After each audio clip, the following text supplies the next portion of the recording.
तो देश के 8 राज्यों की 58 लोकसभा सीटों के लिए छठे दौर का मतदान जारी है। बंगाल को छोड़कर बाकी सभी राज्यों में शांतिपूर्वक तरीके से लोग अपने मताधिकार का इस्तेमाल कर रहे हैं। देखिए, बंगाल में वोटिंग से कुछ घंटे पहले कुछ छिटपुट हिंसा की खबर आई, झड़प की खबर आई। इधर दिल्ली में बड़े बड़े नेताओं ने मताधिकार का प्रयोग किया। राष्ट्रपति द्रौपदी मुर्मू, उपराष्ट्रपति जगदीप धनखड़, सोनिया गांधी, राहुल गांधी, प्रियंका गांधी और अरविंद केजरीवाल ने भी वोट किया। तो आपको बता दें, वोटिंग से ठीक पहले प्रधानमंत्री नरेंद्र मोदी ने न्यूज 18 इंडिया को एक मेगा एक्सक्लूसिव इंटरव्यू दिया और इस इंटरव्यू में प्रधानमंत्री नरेंद्र मोदी ने भ्रष्टाचार पर प्रहार किया। पीएम ने कहा कि वो न खाते हैं न खाने देते हैं। उन्होंने ये भी कहा कि जिसने देश को लूटा है उसे वापस देना होगा, यानी हिसाब करना होगा। आप पीएम रहे, कभी उड़ती है बात की, ना खाऊंगा ना खाने दूंगा, एक नारा उठता है, भले ही आप न देते हो, न सोऊंगा न सोने दूंगा। अब बात हो रही है एपेटाइजर 10 साल था, अब मेन कोर्स आना बाकी है। तो अब ये मेन कोर्स क्या है आने वाले थर्ड टर्म के लिए, इसको देश की जनता भी जानना चाहती है हम लोग। उसके बहुत सारे पहलू हैं, देश को आगे ले जाने का बहुत सारे पहलू है। अगर मैं कहूँ कि भविष्य में देश हमारा कैसे आगे बढ़ेगा, अब ये पूरी तरह हम टेक्नोलॉजी ड्रिवन एरा में है। अब टेक्नोलॉजी डिसरप्टिव है, ट्रांसफॉर्मेटिव है और इजीली एक्सेस है, यानी हर व्यक्ति बहुत अडॉप्ट कर लेता है तुरंत। ऐसी स्थिति में अगर आप बड़ी सहजता से चले तो मैं समझता हूँ कि बहुत बड़ा स्कोप है। जहाँ तक मैं खाता नहीं खाने देता नहीं, उसको आज की जो मेरी वो देशी भाषा है, आप लोग जो इस दुनिया से हैं वहाँ कहते हैं करप्शन के प्रति जीरो टॉलरेंस, तो वो मेरा रहेगा ही। लेकिन एक चीज़ अब मैं और उसमें कोशिश कर रहा हूँ, न खाता हूँ न खाने देता हूँ। अब आगे में है कि जिसने खाया है उसको निकालूंगा और जिसका गया है उसको खिलाऊंगा। तो प्रधानमंत्री का ये मेगा एक्सक्लूसिव इंटरव्यू आपने देखा, केजरीवाल पर खुलकर बोले, पश्चिम बंगाल पे बोले और जब उनसे सवाल किया गया ना खाता हूं ना खाने दूंगा वाला, तो उस पर भी उन्होंने खुलकर जवाब दिया। सतीश के सिंह हमारे साथ हैं और साथ ही साथ विवेक श्रीवास्तव भी हैं। एक अंग्रेजी में कहावत है सतीश जी की, coming events cast their shadows before, क्योंकि जर्नलिस्टों ने जब उनसे सवाल किए कि भाई 400 पार अगर, तो उन्होंने कहा कोई अगर मगर नहीं है, यानी क्लैरिटी है उनको ऐसा पूरा विश्वास है और वो प्रधानमंत्री ने बात कही है।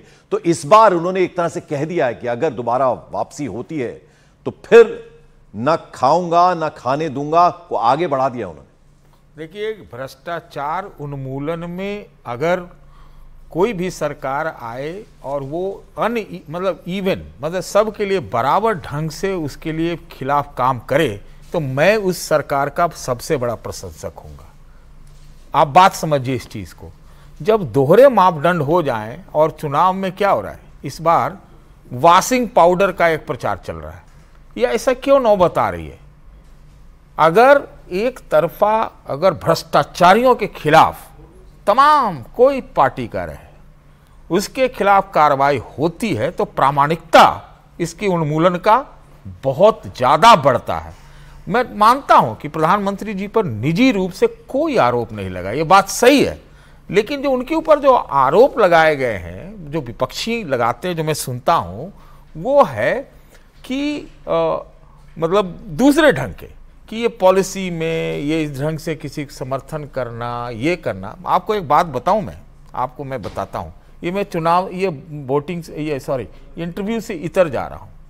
ये चुनाव में है क्या, इस चुनाव में है क्या, मैं नहीं जानता हूं कौन इफेक्टिव है, मैं मानता भी नहीं हूं कि वो सिमेट्रिकल चुनाव है। क्या है कि एक तरफ तस्वीर है चमकते भारत का, वो है भी, मैं मानता हूं जीडीपी वाला भारत वो है, डिलीवरी भी अच्छा हुआ है कई चीज़ों में, परफॉर्मेंस भी कई मामलों में सरकार की अच्छी रही है, मैं मानता हूं।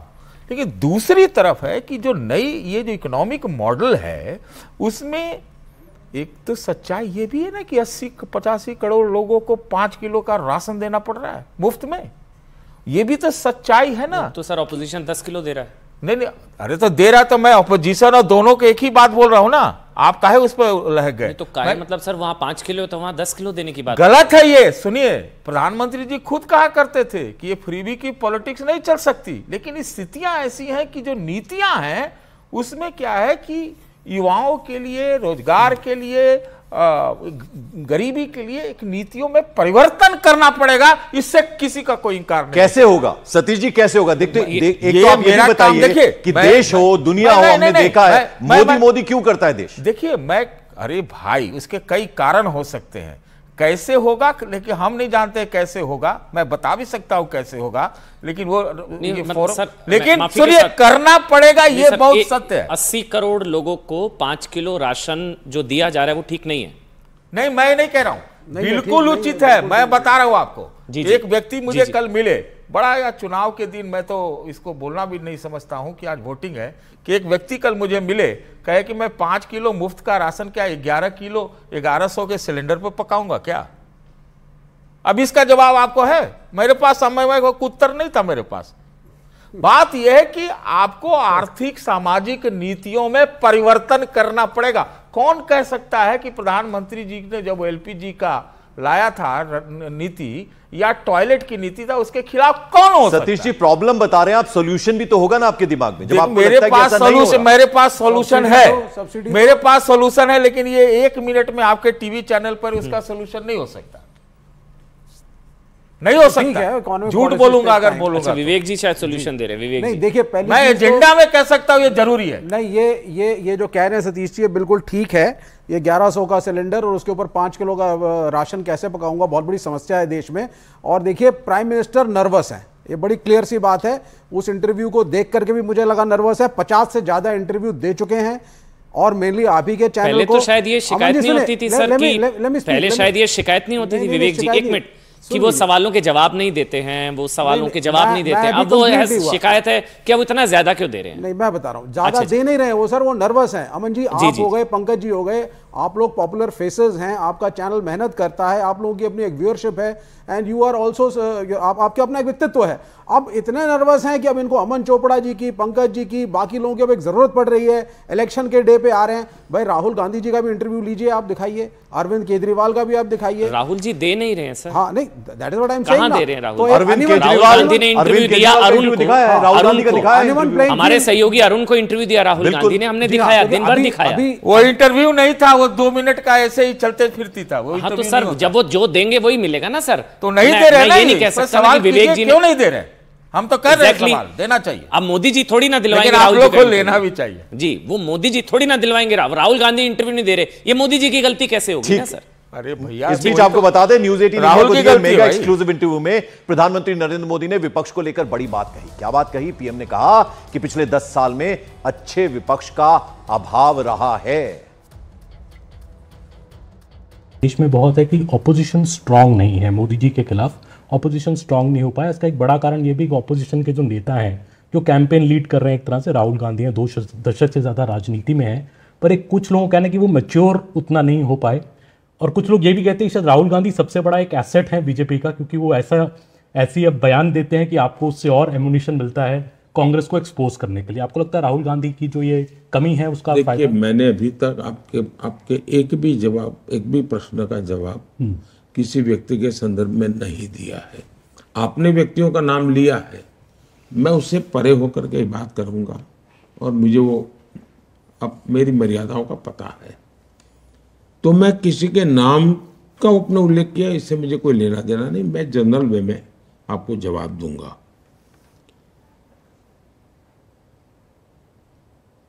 लोकतंत्र के लिए बहुत आवश्यक है कि एक बहुत ही मजबूत विपक्ष हो, बहुत ही सजग विपक्ष हो, और सरकार को तलवार की नोक पर चलने के लिए मजबूर करे, ऐसा विपक्ष होना ही चाहिए। और मुझे इस देश में टैलेंट की कमी नहीं लगती है। इस देश में भरपूर टैलेंट है, उनको अवसर दिया जाए। मुझे लगता था कि 2014 से 2024 एक अच्छा विपक्ष मुझे मिलता। मेरे जीवन में कोई कहेगा क्या कमी है, तो अब अच्छे विपक्ष का अभाव है, मैं कमी महसूस करता हूँ, क्योंकि उनसे मुझे कोई पॉजिटिव कंट्रीब्यूशन मिल ही नहीं रहा है। मैं तो सोच रहा था इन लोगों ने 60 साल सरकार चलाई है तो मुझे सरकार चलाने में सुविधा होगी, मैं जाते आते पूछ लूँगा बेचारे बताइए क्या करना है क्या नहीं।